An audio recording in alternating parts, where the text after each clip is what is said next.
কেমন আছে বন্ধুরা? ছোটদের পুরাণ কথা চ্যানেলে সকলকে স্বাগত। বন্ধুরা, আমার আজকের কাহিনী, রাবণ যে মহামায়ার পূজা করেছিলেন তার চণ্ডীপাঠ কে করেছিল? দেবী মহামায়া রামচন্দ্রকে আশীর্বাদ করে গেছেন যে রামচন্দ্র জয়ী হবে এবং সীতা উদ্ধার করবে। এদিকে দেবী মহামায়ার পূজা করছে লঙ্কেশ্বর রাবণ। লঙ্কায় তিনি মহা ধুমধাম করে মহামায়ার পুজো করছেন, আর তার সেই পূজায় চণ্ডীপাঠ করছেন দেবগুরু বৃহস্পতি। রামচন্দ্র এই সংবাদ শুনে চিন্তিত হলেন। তিনি বিভীষণ, লক্ষ্মণ এবং হনুমানের সঙ্গে আলোচনায় বসলেন যে মহামায়া যদি রাবণের পূজায় সন্তুষ্ট হয়ে রাবণকেও আশীর্বাদ দিয়ে ফেলেন, রাবণ জয়ী হয়, তাহলে তো তার সীতা উদ্ধার হবে না। হনুমান বলল, প্রভু আপনি চিন্তা করবেন না, আমি এক্ষুনি লঙ্কায় গিয়ে চণ্ডীপাঠে ব্যাঘাত ঘটাবো, যাতে দশভুজা অসন্তুষ্ট হন। এই বলে তো হনুমান লঙ্কায় গেল। লঙ্কায় গিয়ে দেখল দেবগুরু বৃহস্পতি এক মনে চণ্ডীপাঠ করছে।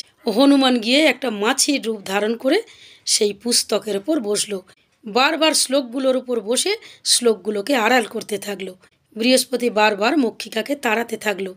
তিনি বিরক্ত হয়ে যাচ্ছেন, কিন্তু তবুও মক্ষিকা শ্লোকগুলোর ওপর বসছে যাতে বৃহস্পতি না শ্লোক সম্পূর্ণভাবে পাঠ করতে পারেন।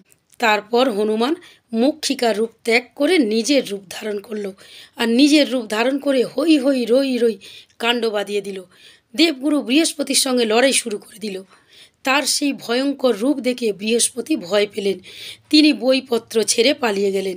হনুমান তখন পুঁথির কিছু পাতা ছিঁড়ে ফেলল। তারপর হনুমান তো ওখান থেকে চলে গেল। হনুমান ওখান থেকে চলে যাওয়ার পর বৃহস্পতি আবার চণ্ডীপাঠে মন দিলেন, কিন্তু দেখলেন চণ্ডী পুস্তকের কয়েকটি শ্লোকের পাতা ছেঁড়া। তিনি আর চণ্ডীপাঠ সম্পূর্ণ করতে পারলেন না। আর তা দেখে দেবী চণ্ডী প্রচণ্ড ক্ষুব্ধ হলেন। তিনি লঙ্কা ত্যাগ করে কৈলাসে চলে গেলেন। বন্ধুরা, আজকের এই পর্যন্ত।